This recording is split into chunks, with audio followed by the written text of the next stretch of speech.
In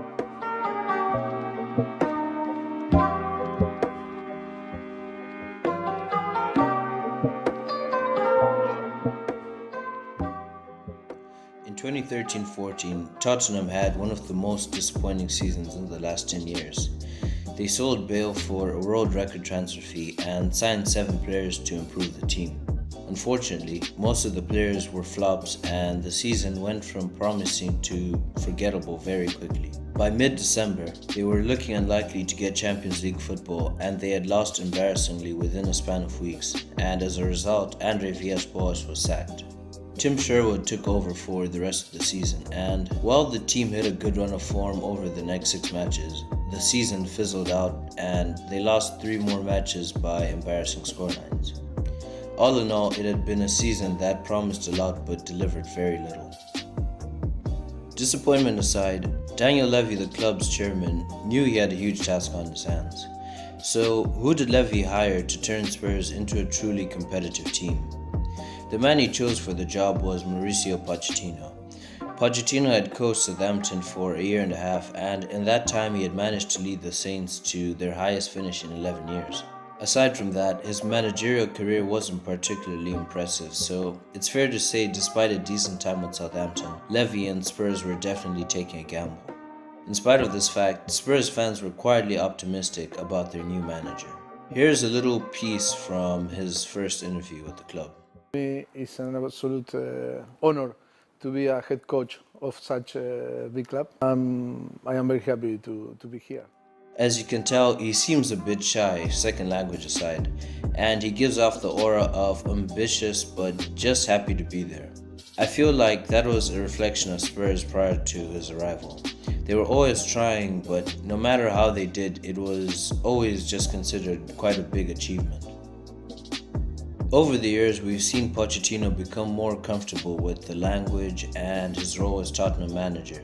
Likewise, we've seen the club challenge consistently and grow in prestige both in England and in Europe.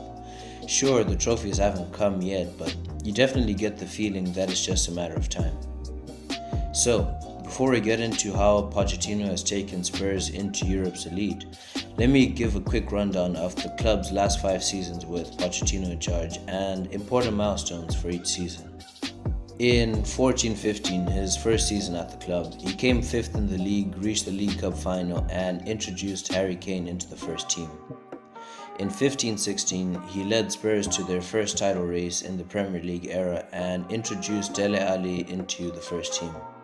The next season, he led Tottenham to their highest points tally ever in the Premier League. That season, they also went unbeaten at home in the league. 17-18 wasn't particularly a remarkable season compared to the other ones, but he managed to get Spurs Champions League football despite losing Kyle Walker and playing at Wembley Stadium all season. Finally, in 18-19, he got Spurs 4th place and led the club to their first ever Champions League final, despite making no signings at all and playing half the season in Wembley. As you can tell, that's a long list of achievements in the span of about 5 years at the club. With that in mind, I want to go into how Pochettino has gradually taken Spurs from an unremarkable, sometimes Europa League, sometimes Champions League club, to a club consistently in the top 4 and comfortable amongst Europe's elite sides. The first factor that has contributed to Spurs' rise as a club is Mauricio Pochettino's consistent attempts to introduce players from the academy into the first team.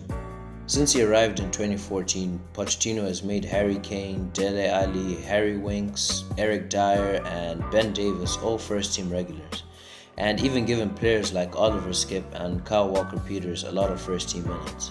Of course, not all of those players came from Spurs Academy, but they were all players who would have barely gotten a chance at most other big clubs besides maybe League Cup games.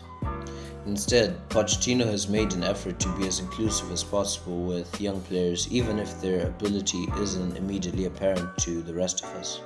He's one of the few managers in the Premier League who actually gives young players a chance, and because of that and the attractive style of football that Tottenham play, he's made the club a top destination for any young players who want to take their game to the next level.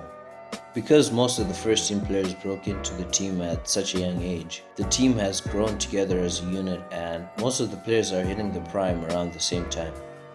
As long as Pochettino keeps putting his faith into unproven youngsters, you can guarantee that Tottenham will be able to field a competitive 11, that too without having to break the bank.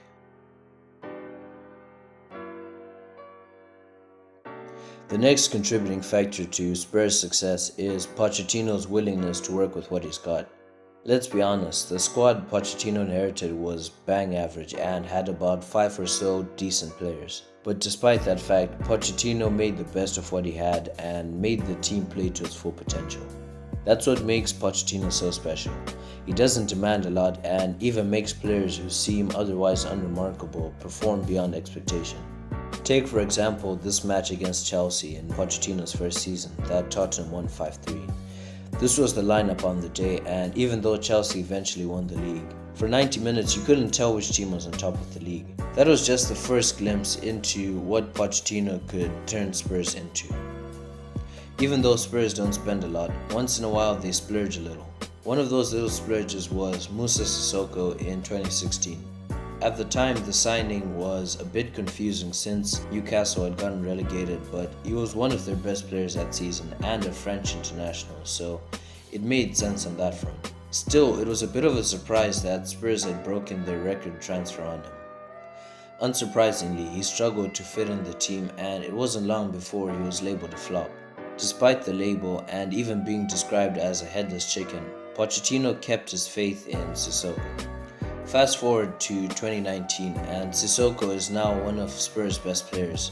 Of course, Sissoko deserves credit for earning a place in the team, but I think he's just a testament to how Pochettino is able to work with no complaints and bring the best out of his players.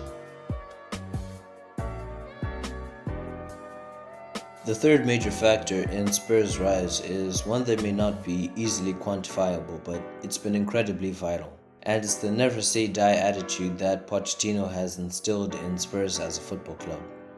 If there's one thing I associated with Tottenham as a football fan growing up, it was them having a weak mentality and wilting under the slightest bit of pressure. Nowadays though, that couldn't be any further from the truth. Spurs are easily one of the most mentally resilient teams in the world. In fact, from all the matches that Liverpool won last season, the ones against Spurs were definitely the hardest just because after going down a goal or two, they just don't lie down. That's a stark contrast from the Tottenham of a few years ago that was always in danger of hiding from the big boys and firmly in the shadow of its London rivals. Pochettino has now made Spurs one of the big boys, and it's honestly no surprise that they reached the final the way they did, even with all those injuries. Regardless of the players on the field, there is a collective sense of fight and stubborn determination.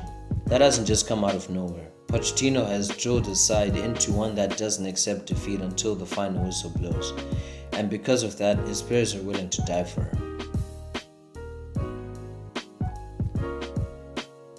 Finally, a lot of the credit for Tottenham's success deserves to go to Daniel Levy.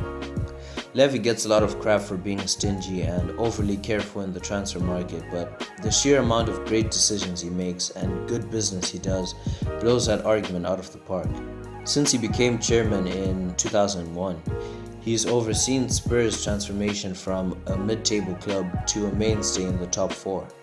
Since that year, the club have been steadily rising in position every year, and in fact, Tottenham haven't finished outside the top 6 since 2008-2009. During Pochettino's time at the club, that record has continued and can be largely attributed to Levy. His ability to sign young, promising players for cheap has allowed Spurs to compete with much bigger clubs despite generating a much smaller revenue. Since Poch took over, Levy has signed Ben Davis, Dele Alli, Eric Dyer, Kieran Trippier, Juan Foyth and Victor Wanyama for roughly £45 million. And on the other hand, he's managed to turn a profit on players that were considered flops like Kevin Wimmer and Gylfi Sigurdsson. Sales like that and those of Kyle Walker, Moussa Dembele and Nabil Bentaleb have allowed Spurs to punch a lot above their weight while still making a profit and maintaining overall team quality. The man is such a tough negotiator that Sir Alex Ferguson described negotiating with him to be more painful than his hip replacement. In fact, that level of tight management has allowed the club to build a state-of-the-art stadium without having to sacrifice performance on the field. Of course, Levy sometimes has his slip-ups like Soldado and Kirkesh, but even then, those are very rare. As the years have passed, Levy has sharpened up on his skills in picking the right man for the right price, and Pochettino is yet another example of that. As long as Levy and Pochettino continue to work together, Spurs fans can continue to expect great things.